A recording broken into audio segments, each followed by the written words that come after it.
فيا أيها القاري به متمسكا مجلا له في كل حال مبجلا. بسم الله الحمد لله والصلاة والسلام على رسول الله. السلام عليكم ورحمة الله وبركاته. أهلا وسهلا بكم. Welcome again to the Tajweed videos and podcasts. In this video we are going to discuss الصفات صفات الحروف. After discussing al-makharij, the point of articulations, we are going to discuss in this video الصفات, which means the qualities. So each letter would have a point of articulation and has also صفات. Now صفات means in English characteristics, attributes or qualities. صفة in Arabic language, plural is صفات. One صفة, plural, more than two, would be صفات. So the qualities of letters in Tajweed, the scholars have put a lot of emphasis in this chapter. It talks about the صفات of alhuroof. The صفات or the attributes, meaning an example, if you have, for example, a pen or a body, then you would say this pen or this pencil has a body and an entity, and also it has an attributes, and the attributes would be the height, the weight, the size of it, the color of it. So as the makhraj of the letter ba or sad, that is the body of the letter and the shape of the letter, the sounding of the letter, but also it has the surrounding qualities and attributes. These attributes and characteristics and qualities, the ulama and the scholars of Tajweed and Qira'at called it as-sifat.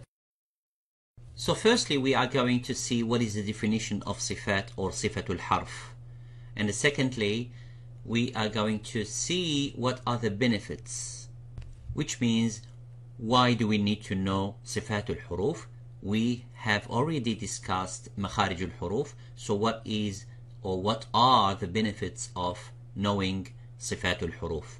And the third is the categories. The ulama have made sections and they divided the letters of Arabic language into different sections to recognize the qualities, the strength and the weakness of each letter. So we have spoken about linguistic meaning of sifatul huruf.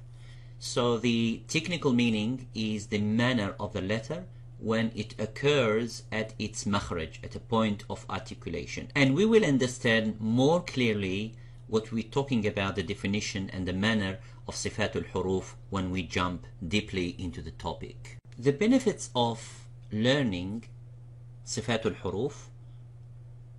Number one is to differentiate between the common letters in the makhraj. For example, sin and sad, and I gave you the example here in the slide. The sin has istifham. Now we may not understand at the beginning of these lessons what I'm talking about, but later on we will find out more clearly about these qualities. And sad has isti'la and tafkhim. So when you sound the sin, for example, you would say as. When you say the sad, it's slightly full mouth and heavy and strong. Sa, sad, sin, sad. They have the same makhraj, and the reason knowing sifatul huruf is to differentiate between the two. When they are in one word, you are able to differentiate and polish one of them next to each other, so they will not come as one letter. You would not say sa and sa if they are sin and sad. Sa. You don't say sa or sa for both of them. The second benefit is to beautify. The recitation, the pronunciation, when you read the Quran, it will be more beautiful and more eloquent and more articulate when you recite the Quran with the qualities of the letters. And the third one is to recognize the strong and the weak letters. the ulama of tajweed, they have divided these into categories. Some of them are strong, some of them are in the middle, some of them are weak, and there is the weakest letter, the strongest letter in tajweed. So knowing all of this is a very important for someone who wanted to recite the Quran. Furthermore, the ulama have categorized and made sections in the Sifaat alhuroof. Each section would have its own characteristics. For example, the first section would be the permanent. It's called the Sifaat al-lazima lil-harf. And the second section would be the temporary, or الصفات العارضة للحرف. Now, what do we mean by الصفات اللازمة, the permanent? The permanent are the core. So each letter would have qualities and core and the surrounding permanent. They are all the time there. Sometimes they are apparent with the sukoon. Sometimes they are not really apparent with the short vowels fatha, dhamma, kasra. So the permanent sifat are the sifat that are all the time with the letters such as hams and qalqala, ab, at. This is qalqala. It is a quality for certain letters, and they are permanent all the time with these letters, like qutbu jadin, the qaf, ta, ba, jim, dal.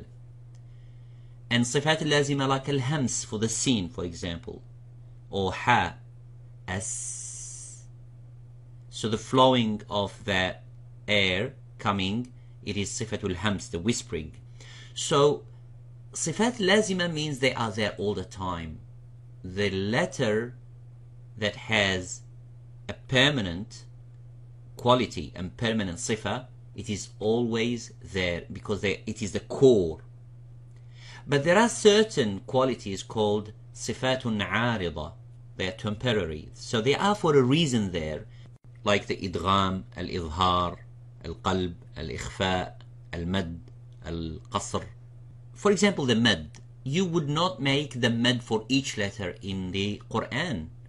Or sometimes you have to have a mad which is short, ba, or ja'a, 4 counts. So there are reasons there for this kind of temporary qualities to come into the letters, into the tajweed pattern of the word. So the temporary are there and sometimes they are not there.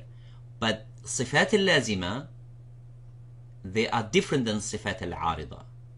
And we are going to see this in details more and more when we come into the lessons of sifat. Looking at this slide, please do not be frightened. It will be everything into details and with translation, inshallah.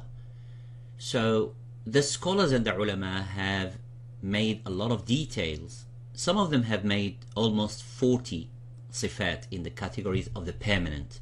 We're talking about now about the permanent, al-sifat al-lazima. We're not talking about the sifat al-arida or al-aradiyya, the temporary, but we're talking about the permanent and the core qualities of each letter of Arabic language. Now I wrote them in Arabic here, but this is just an overview for all the qualities that are permanent. But later on we will do the translation for each.